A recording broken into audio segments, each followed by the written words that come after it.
Hello, everyone. Welcome back to the season finale of the Dear Future PharmD Talkshow Season 1. Today, we feature two great individuals who are from UCI School of Pharmacy and Pharmaceutical Sciences.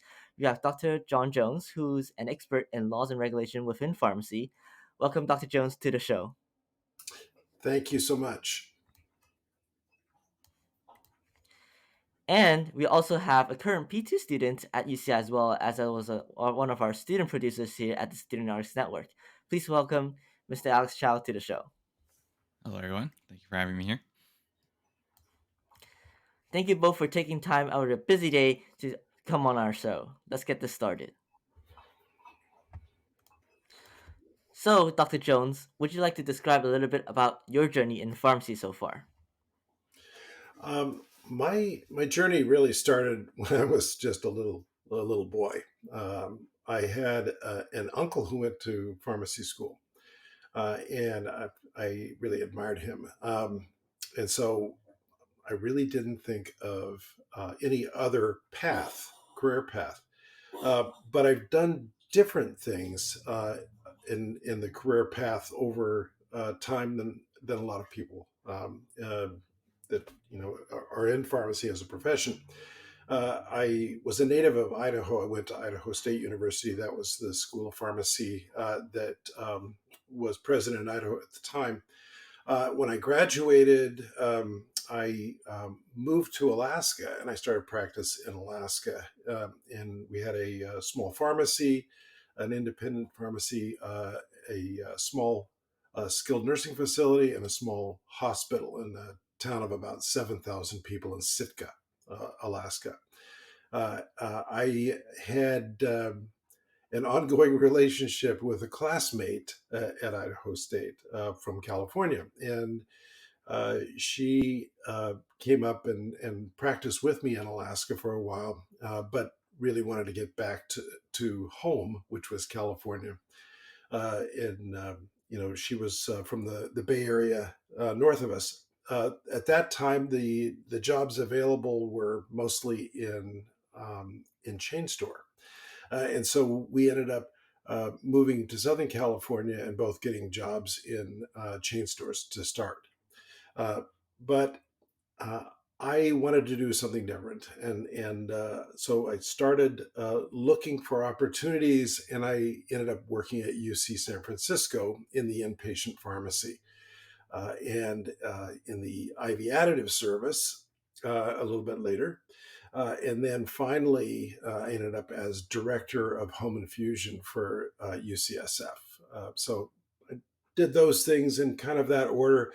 But at the same time, I wanted to do something really different, and I wanted to go to law school. I'd always wanted to go to law school after pharmacy school.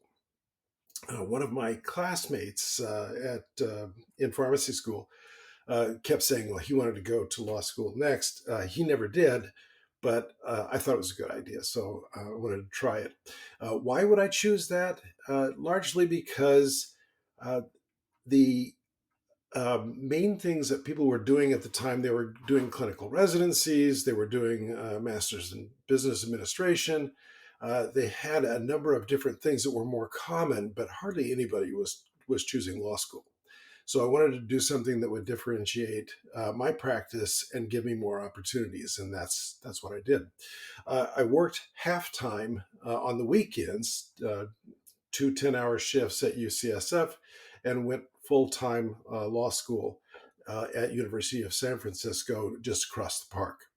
And I completed uh, law school in 3 years, which means I was going full time law and half time at UCSF. Uh, Busy, a very busy time, and I give all the credit to my wife and her family. They basically propped me up all the way through law school. I didn't wash my clothes, I didn't cook, I didn't clean. I just studied and worked and studied and worked, and that's what I did to get through that time in my life. I took the bar exam, passed it, and now I was licensed both as a pharmacist and an attorney. I stayed with the university for a while because it was going through some radical changes with the AIDS crisis. And the home infusion part of pharmacy at that time was extremely important, and I did that for about 5 years. And then there was a new thing coming up. It didn't really have a name, but I worked at Blue Shield, and it became managed care. Managed care didn't have a name when I started there, but I wanted to do something really different. And I wanted to do something that would incorporate my law degree and what I've learned there. So I did that and ended up being director of pharmacy at Blue Shield of California. Another company that was a competitor to Blue Shield was looking for someone with my background, and at that time it was Pacific Care or Prescription Solutions. And I made the move to Southern California from San Francisco to go to work for Prescription Solutions. They later were acquired by United Health Group, and now they're known as Optum. So that was how that all kind of transpired. In the meantime, there's just lots of things. If someone is able to do something that is a little bit different, has a different background, you become noticed. And so I used to say that I had multiple professional obligation disorders. What that meant was I didn't know how to say no to an invitation to join a committee for California pharmacists or for the Academy of Managed Care Pharmacy or whomever. So I got involved with a lot of organizations and was always really busy. As such, you come to the attention of people like state of California, and so I ended up being appointed to the board of pharmacy and spent 2 terms under 2 different governors, one Democrat and one a Republican, for the state of California on the board of pharmacy. So 8 years doing that type of activity. Um, there's so many different things that were involved in the evolution of pharmacy and managed care that it would be another whole lecture on how these things transpired over time. But there were the more you do, the more you get an opportunity to do in pharmacy. That's one lesson that I've learned. And if you're successful, you get asked to do more and more and more. So I ended up being president of the board of pharmacy, being president of the Academy of Managed Care Pharmacy, being chairman of URAC, which is a quality accreditation organization. You get invited to lead organizations, and my view of practice, pharmacy practice, and also uh, um, the evolution of health policy is if you are asked to do something with an organization, it's also worth leading that organization. So, you join it, aspire to leadership, you'll have a real impact on health policy in pharmacy. And so that's it, in essence, what I did over time. And I can talk about a lot of different things that I did during that time. But that was my pathway through pharmacy. Now I'm semi-retired and I teach law and ethics, pharmacy law and ethics, at both UC San Diego and UC Irvine. And I really enjoy doing that. Otherwise, I'm technically retired, but my wife always questions that. I'm sure that after hearing your amazing journey and you still have, the charge or like the passion to teach, next generation of pharmacists on all the experience you have is such an amazing thing to do, I believe. And I think it definitely what you have in your career in establishing, the realm of, managed care pharmacy within in the time. And now, Optum is in the mouth of almost every pharmacy. I think it is truly fascinating from what you have done and what you have accomplished for your very very successful career, Dr. Jones. Moving on to Alex, would you like to describe a little bit of your journey? I just want to first off start with Dr. Jones is such an inspiring pharmacist. It's going to be a really hard act to follow. Um, but very similarly to Dr. Jones, I had this similar passion when I was a lot younger into the field of sciences, and science became more attuned to healthcare. I wanted really to help people. So I was part of the generation where the pharmacy craze was right around the time when I was in high school, and it was time to decide, oh, what career path would you want to get to? I knew I wanted to go into healthcare, and everybody was talking about pharmacy. I took a look into it, and I was like, okay, this looks like something I want to do. And throughout my undergraduate studies, I at UCI geared myself towards pharmacy school, and at the same time when I was doing my undergraduate studies, I went to school to become a pharmacy technician because that's was what I thought would be a great way to expose myself into the pharmacy profession, working under the supervision of a pharmacist and learning about pharmacy along the way. So after I graduated my undergraduate studies, I decided to take a gap year, but I was still finishing up my technician school license. So I got the license and I started working after I graduated. And from that point on, um, the pharmacy profession had a lot of new things going on. Pharmacy is always evolving, and there was a lot of new schools in California and a lot of changes. And working in the pharmacy gave me a lot of happiness. I was able to speak with my patients that I took care of. I worked in a retail setting first, and being able to come face to face with my patients every day really brought me a lot of joy. Being able to help them not just manage their disease state, but also really to speak with them. And from that point on, I grew very quickly into a fondness for pharmacy. At that same time, when I first started, I also received an offer from one of my teachers who pointed me to the direction of inpatient pharmacy as well. So I decided to work both outpatient pharmacy at the retail setting and inpatient pharmacy at a hospital.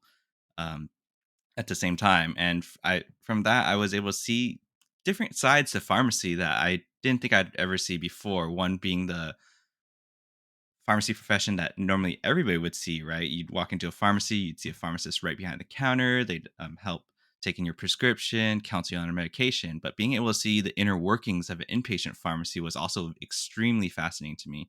And from that point on, while still working at outpatient, I decided to have a larger focus on inpatient pharmacy. And from that point, I also picked up another job at another inpatient pharmacy at the same time. So at one point, I was working three jobs at different pharmacies. Um, from there, I started finding myself very, very immersed in the differences of how inpatient hospital system pharmacies work and how technicians and pharmacists play a role in this system where we take care of these patients who really need our help. So at that point, I became very, very comfortable with working as a pharmacy technician. I was exploring my capabilities at that point and learning all that I could learn. Where my gap years in pharmacy, going to pharmacy school, took a backseat, or well, the gap years kept on, and then going to pharmacy school took a back seat for a while. And after a few gap years, I met some really wonderful mentors who really, really encouraged me to go back into pharmacy school because they saw the potential that I had, and they told me that my talents would be wasted as a technician, and they really encouraged me to go back. And it was actually during, unfortunately, the COVID pandemic that I had that spark in my mind where I realized there's a lot more I can be doing right now for our patients. I'm just limited by what my title and my knowledge is. So at that point, I decided to try for pharmacy school again after taking several gap years. And from that point on, I was I had the wonderful opportunity to be accepted into pharmacy school, even though I've been out of the field for so long in terms of that side and being more focused as a pharmacy technician. And and now I'm on my journey to become a pharmacist.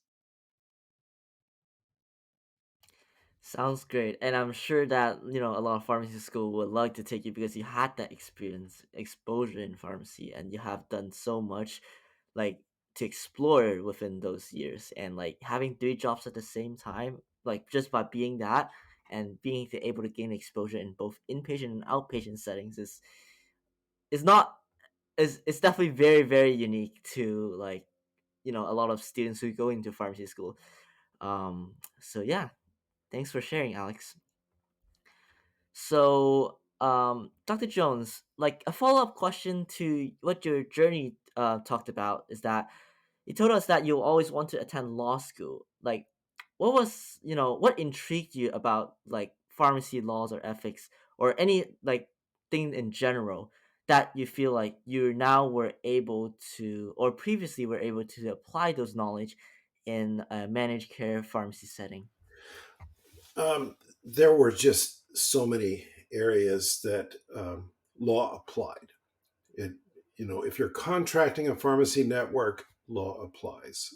If you're looking at how you deal with patients on privacy issue, law applies. There isn't much in pharmacy where you're not thinking, am I doing this correctly? What are the pharmacy laws and regulations in this area? Is there something I should know about this? Um, One of the things that brought me to actually apply for law school was that I didn't know anybody who did that. Literally, I was asking around. I was asking various people, "Do you know anybody who has both a pharmacist and a law degree?" At that time, not many, just a handful. And even today, it's probably a few thousand across the United States. And they have all kinds of opportunities. So you could do intellectual property law with a drug company. You could do FDA law, DEA law. The things that your expertise as a pharmacist helps. I think I told you earlier that there was an opportunity to speak before Congress. They want somebody who has the duplicate skills of caring for patients at the same time understanding the legislative process and understanding how laws and regulations are made. So it was really an easy choice for me. Now, what was interesting to me, and I think a lot of your listeners, is people with hard science backgrounds are rare in the law area.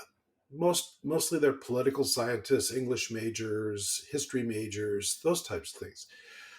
To have somebody with a hard science background is highly desirable.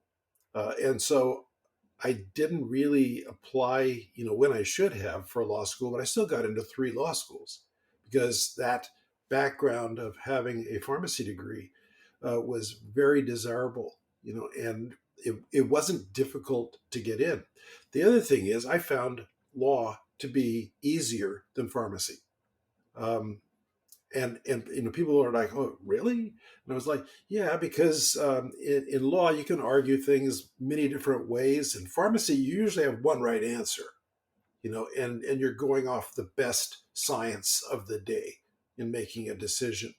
Whereas in law, you're like, okay, well, we could argue it this way, we could argue it this way. Let's talk about policy, let's talk about the facts, and you do things that lawyers do all the time. They work with the case they have, and that's their job. So it was really different than pharmacy, and in some ways, I found it easier and actually a little bit more fun. Although I think the higher calling is pharmacy.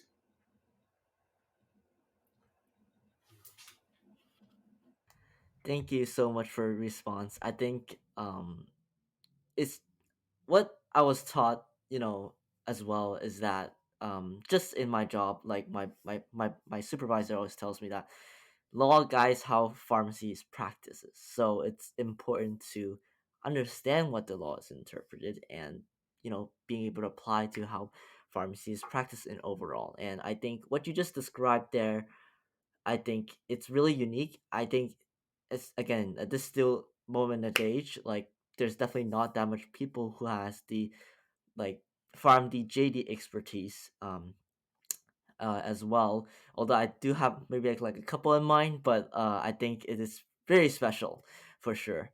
Alex, do you have anything to add on to that? I just want to say, like, um, being able to work in a few pharmacies, really saw the law component have a play when we talk about policies, regulations, how drugs are dispensed in the pharmacy, how even the pharmacy itself accepts drugs from the wholesalers and the vendors.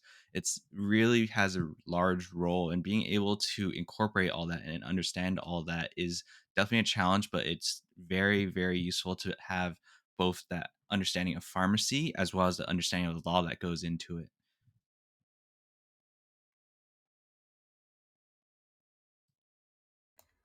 All right. Moving on to you, Alex. I think you have such vast experience. During those gap years working in a pharmacy. During those years, what have you learned about pharmacy overall? Um, so one of the things that I think I learned the most about pharmacy is how much in general people don't know or understand about pharmacy. Being able to not only work face to face with patients and my colleagues in the outpatient setting, as well as work with patients in even the inpatient setting when I come face to face with them when doing their medication reconciliations. One of the things that I realize is it's very difficult for those who are not in the healthcare field, especially in the pharmacy field, to understand how pharmacy works and understand the importance of taking their drugs on time, or being up to date on what their insurance is covering and what they're not covering. And even for ourselves practicing in pharmacy, there's a lot. Pharmacy is ever evolving. There's a lot of regulations and new things that come by, and like Dr. Jones said, it's what we have on that day. So it's like being able to be keep up to date with that is definitely a point of concern. And I can throughout my experiences, I can see how that does change how we practice in the pharmacy and how we have to adjust to make sure we can take care of everybody, our patients, as well as our colleagues to the best of our ability. But it does create a barrier in which our practice may be hindered or delayed because there is that component. So I think from that, that's one of the surprising things I've learned working in both the retail pharmacy as well as the hospital healthcare system, that there is a lot of things that um, we typically don't think about that we should focus a lot more on. I think even before, when I was a lot younger and pharmacy grew of interest to me, my understanding of pharmacy, and even when I went to undergraduate and I would guess what they would consider an adult at that age, pharmacy was you go to a pharmacy, there's a person behind the counter, they take your prescription, and you'd wait 15 minutes and then they give out. Of course, I did my own studying of more expansive things, but I could see how that's the very general understanding that the populace typically has of pharmacies. And when we talk about how there's inpatient pharmacy and healthcare systems, a lot of the general populace typically doesn't know what happens behind those doors, because pharmacy is generally in the basement or in the back room of a hospital system, and pharmacists are not as accessible or visible to patients, and typically patients don't even see the pharmacist. I know there's a big change now where pharmacists are now rounding with the healthcare team, and it's a very great idea and very great push for pharmacists to be a lot more visible, and I'm very happy about that. But I feel like one of the things that's really important is for pharmacists to be even more visible, for the general populace to understand what pharmacy and pharmacists do. Thank you for covering that, and I think that is one of the goals, if not the goal, for what I am currently doing, just by being actually that social media exposure and trying to tell people what is pharmacy. Like the role of pharmacist is not just there to verify prescriptions or just putting pills in a bottle, but to having that clinical knowledge to apply to patients and help patients that are in need, especially with some healthcare disparities or people who might not have full healthcare access. um, Pharmacies or pharmacists are there to help, and that's the most important part, I believe. So moving to the next question, we know that Dr. Jones, you had experience in terms of helping to establish what's called the campaign "Pharmacy is Right for Me." Would you like to describe a little bit experience in part of that team to establish like the new program and in helping in finding new future pharmacists for the field? Sure. Uh, this was really an interesting thing. In the practice of pharmacy, opportunities will present themselves at times when they're pretty much unexpected. And you just have to be ready to take advantage of things that come your way. And in this case, I was working for Optum. Uh, uh, President Obama had just been inaugurated, and he met with a group of um, industry leaders, health industry leaders, a variety of people, but it included the CEO of United Health Group, which was our parent company. And President Obama, with all of these CEOs, asked each one of them in the meeting, and again, this is right at the beginning of his first administration, whether they were doing things that would promote STEM education. And he wanted to see American industry promoting STEM education. So the CEO turns around and asks down the line, anybody got any programs that are currently in development that we could help on? And when I hear that, I'm thinking money. you know is there something that we have that we want to do that we think would be of high value in the STEM area, and if so, what would it cost, and how would that work? So I had been thinking for some time about doing a program to bring in students, especially in the tween areas. So middle school, not high school, because high school you've already started making choices about the prerequisites you're going to take, and some people are just too late. They don't take the math and science they need in order to prepare themselves for a career in pharmacy. So we wanted to go down to the tween levels, that middle school area. And we also wanted to do schools where populations weren't necessarily represented, whether it's a rural high school or rural middle school, whether it's an urban middle school that just doesn't see any pharmacists come out of that population. And so um, I worked with uh, some people in our public affairs area, and I said, okay, this is what we're trying to target, this demographic. Can you help us? And for with money, yeah, you can do a lot of things. People, if you throw money at it, you're going to get a whole bunch of people who are really, really interested. So I think it was like $250,000. It's a significant amount of money, and so they got a teenage author to write the website materials, and to make it appealing to preteens and teens. That was, the target, and we started targeting rural areas that represented underrepresented populations, and we started doing that. We got like some programmers from Brazil of all places, and I have no idea why it was Brazil, but they were available and they were affordable, and so we did that. So the kids author, the programmers, and then all of a sudden we started making up this website called Pharmacy is Right for Me. And I went because part of my job was to try to get interest and have relationships with the large pharmacy organizations. So I went to the American Pharmacists Association. I talked to them. I said, could you be the home for this if we did this website? Because we want to create it and we'll have the funding to create it, but we want you to take it over once it is set up. And they were willing to do that. And then later on, they said, the better website is AACP, which is American Association of Colleges of Pharmacy. And so they had a similar program, but not as sophisticated.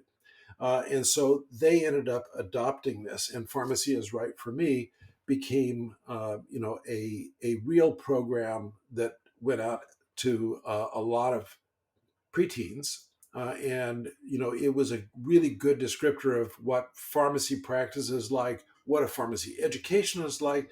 They did cameos of various schools of pharmacy, and so we got schools of pharmacy sending us videos, of their school, and it became almost a competitive thing.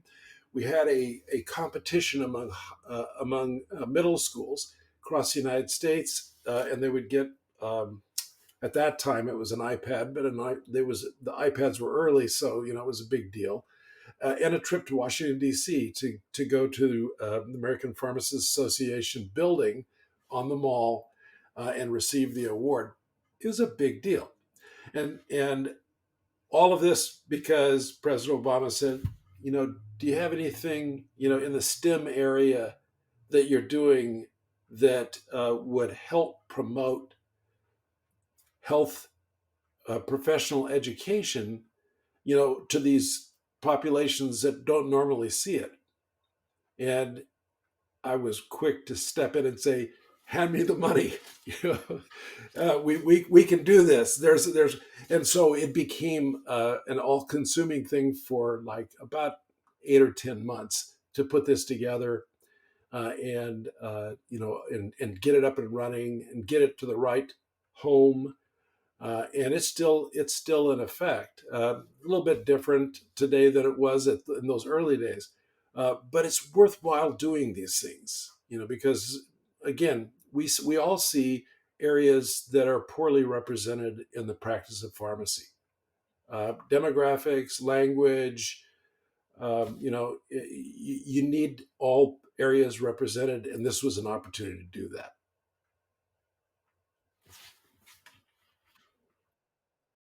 Thank you so much. Just for that, I've seen, Farm is Right for Me like in multiple places and conferences and stuff, and yeah, it sounds great from what I heard from you. Um, just gonna be we're gonna be ending off with one question for Alex. Is that now you're a P2, you now have that experience vast in your journey so far.